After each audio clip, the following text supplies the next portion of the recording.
दोस्तों नमस्कार, मेरा नाम है राजेंद्र प्रताप सिंह और आप देख रहे हैं YouTube channel view point with Rajendra. UP TGT PGT की पुरानी नियमावली को लेकर पिछले 2 महीने से प्रयागराज में युवा मंच के साथ छात्रों का आंदोलन जारी है। कौन सा अपराध कर दिया? समझिए कि उसके अंदर कितना हुनर है कि कला के साथ साथ गणित, विज्ञान, हिंदी, संस्कृत सब पढ़ाता है। और अब यह आंदोलन अपने अंतिम पड़ाव पर पहुंच चुका है। 28 जुलाई को युवा मंच के साथ छात्रों का यह आंदोलन अब लखनऊ पहुंच चुका है। लखनऊ में कई दौर के आंदोलन के बाद एक बार फिर 11 अगस्त को प्रदेश भर के छात्रों के द्वारा युवा मंच के साथ एक बड़ा आंदोलन का आयोजन किया जा रहा है। सभी नई नियमावली से पीड़ित छात्र लखनऊ जरूर पहुंचे। और अगर आपने अभी तक चैनल को सब्सक्राइब नहीं किया है तो प्लीज़ ज़रूर सब्सक्राइब कर दें ताकि आपको समय समय पर इस आंदोलन से जुड़ी जानकारी मिलती रहे।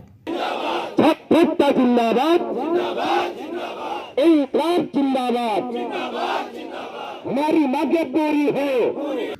दोस्तों पिछले एक हफ्ते से नई व पुरानी नियमावली को लेकर ऊहापोह की स्थिति बनी हुई है, लेकिन अब वो समय आ गया है जब इस पर शासन प्रशासन फैसला लेने जा रहा है।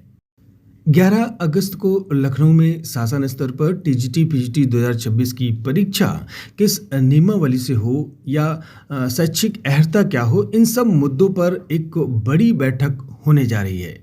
यानी 11 अगस्त मंगलवार को लखनऊ में शिक्षक भर्ती को लेकर एक बड़ा निर्णय होने जा रहा है। छात्रों की पुरानी नियमावली को लेकर क्या मांगे हैं, आइए उसको एक बार देख लेते हैं।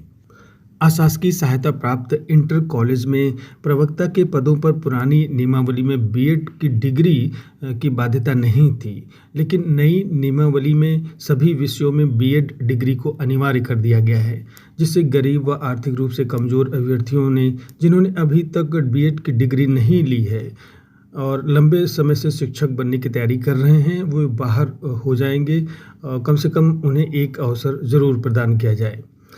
इसी प्रकार से दूसरा पॉइंट था कि अशासकीय सहायता प्राप्त माध्यमिक विद्यालयों में हिंदी विषय की योग्यता में बदलाव कर इंटर में संस्कृत अनिवार्य कर दिया गया है, जबकि पुरानी नियमावली में यदि इंटर अथवा स्नातक में संस्कृत विषय पढ़ा है तो योग्य थे।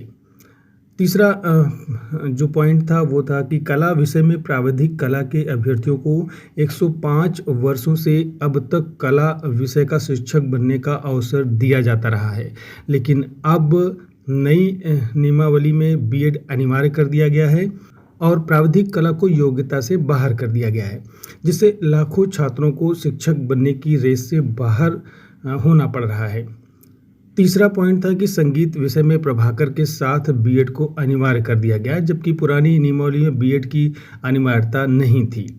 चौथा पॉइंट था कि अंग्रेजी विषय में लिटरेचर और लैंग्वेज को लेकर बदलाव किया गया है, जबकि पुरानी नियमावली में दोनों को समान अवसर मिल रहे थे। और पांचवा पॉइंट है कि शारीरिक शिक्षा में सीपीएड को बाहर कर दिया गया है, जबकि पुरानी नियमावली में सभी को समान अवसर दिया जा रहा है। छठा पॉइंट था कि गृह विज्ञान विषय में भी बीएड की अनिवार्यता से लाखों छात्रों को अवसर से वंचित किया जा रहा है, जबकि पुरानी नियमावली में बीएड डिग्री अनिवार्य नहीं थी। सातवां पॉइंट था कि सामाजिक विज्ञान विषय में योग्यता के मानक को पूरा करने के लिए एकल विषय से डिग्री लेकर शिक्षक बनने की तैयारी कर रहे थे, उन्हें भी बाहर कर दिया गया है, जबकि पुरानी नियमावली में समान अवसर दिया जाता रहा है। इस प्रकार से आयोग के नए बदलावों से लाखों अभ्यर्थी प्रभावित हो रहे हैं और यदि यह विज्ञापन पुरानी नियमावली से आ जाए तो समस्त विवाद स्वतः समाप्त हो जाएंगे। एनसीटीई के गजट के अनुसार माध्यमिक स्कूलों में सरकार को ये छूट दी गई है कि वो कुछ विशेष परिस्थितियों में नियमों में छूट दे सकती है, जिसके तहत पुरानी नियमावली को मौका फिर से दिया जा सकता है। आइए देखते हैं इसमें क्या लिखा हुआ है।